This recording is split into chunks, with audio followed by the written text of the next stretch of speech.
అంతర్జాతీయంగా అందరికీ కూడా ఒక ఆసక్తికరమైన పరిణామం చోటు చేసుకోబోతోంది. ఇది గాజా మీద దాడుల నేపథ్యంలో ఇజ్రాయిల్ ప్రధానమంత్రి నెతన్యాహుకు అంతర్జాతీయ న్యాయస్థానం ఐసీసీ ఏదైతే ఉందో అది అరెస్ట్ వారెంట్ జారీ చేయబోతోంది అనే వార్త అయితే ఇప్పుడు అందరికీ కూడా సంచలనంగా మారింది. ఇక్కడ ఐసీసీ చీఫ్ ప్రాసిక్యూటర్ ఎవరైతే ఉన్నారో కరీం ఖాన్ ఈ విషయాన్ని మీడియాకి వెల్లడించారు. అయితే ఇక్కడ ఐసీసీ జడ్జిలు అరెస్ట్ వారెంట్ జారీ చేయాలి అంటే ఒక 2 నెలల సమయం తీసుకుంటారు. దాని మీద క్షుణ్ణంగా వాళ్ళు విచారణ చేపట్టాల్సి ఉంటుంది.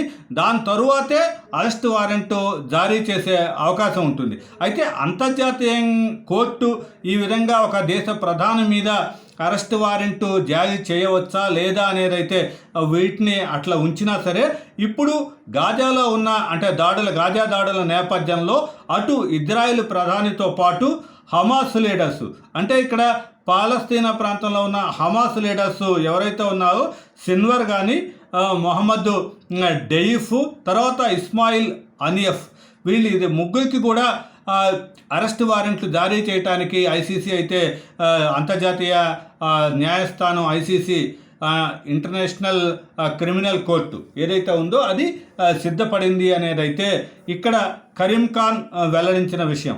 అయితే దీంట్లో ఈ అంతర్జాతీయ న్యాయస్థానంలో సభ్య దేశాలు మాత్రమే యాక్షన్ తీసుకునే అవకాశం ఉంటుంది. కాబట్టి ఇజ్రాయిల్ దీంట్లో ఐసీసీలో భాగస్వామి కాదు కాబట్టి దీని మీద ఇజ్రాయిల్ ప్రధాని మీద అరెస్ట్ వారెంట్ జారీ చేసినా ఎలాంటి ప్రభావం ఉండదు అనే వాదన ఒకటి వినిపిస్తున్నా కూడా ఇతర దేశాలకి అంటే ఐసీసీలో సభ్యత్వం ఉన్న దేశాల్లో ప్రయాణించినట్లయితే అక్కడ అరెస్టు చేయొచ్చు అనే అవకాశం అయితే కూడా ఉంది. ఏదేమైనా సరే ఇక్కడ అంతర్జాతీయ న్యాయస్థానం ఒక కీలకమైన నిర్ణయం తీసుకోబోతోంది. అరెస్ట్ వారెంట్ నెతన్యాహు మీద అరెస్ట్ వారెంట్ జారీ చేస్తోంది అనే వార్త అయితే ఇప్పుడు ఒక సంచలనంగా మారింది.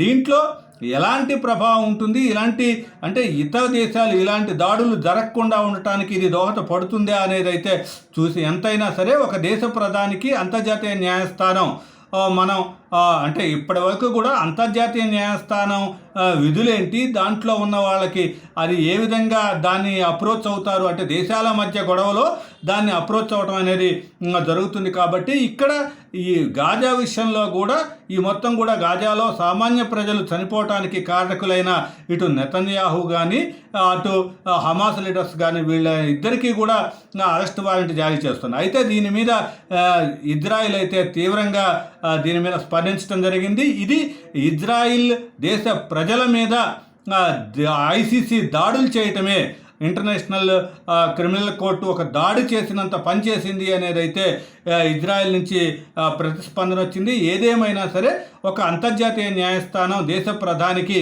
అరెస్ట్ వారెంట్ జారీ చేయబోతోంది అనే వార్త మాత్రం ఇప్పుడు ఒక ఆసక్తిని రేపిస్తుంది.